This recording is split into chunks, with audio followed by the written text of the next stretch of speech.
نبی پاک صلی اللہ علیہ وسلم فرماتے ہیں جو بندہ صبح و شام 3 مرتبہ یہ دعا پڑھ لے، آپ چاہتے ہیں نا بیماریوں سے بچیں، آپ غور سے یہ دعا تقریباً کو یاد بھی ہوگی، بسم اللہ الذی لا یضر مع اسمہ شیء فی الارض ولا فی السماء وہو السمیع العلیم. جیسے تو یہ کھانا کھانے سے پہلے کی دعا ہے، لیکن اس کا میننگ بڑا کمال کا ہے. اس کا معنی کیا ہے؟ اس رب کے نام سے جس کے نام کی برکت سے کسی چیز سے تکلیف نہیں پہنچتی ہے، ضرر نہیں پہنچتا ہے. جب آپ اللہ کے نام سے یہ بات کر رہے ہو تو انشاءاللہ نہ کھانا تکلیف پہنچائے گا، نہ جناب کوئی بیماری قریب آئے گی. آقا فرماتے ہیں جو بندہ صبح و شام 3 مرتبہ یہ دعا پڑھ لے تو کوئی بڑی پریشانی اسے نہیں پہنچے گی.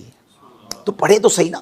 اللہ کے نام کی برکتیں، قرآن حدیث میں جو الفاظ آئے یہ بڑے کمال کے الفاظ ہیں، یہ سمجھیے یہ زبردست قسم کے فارمولے ہیں.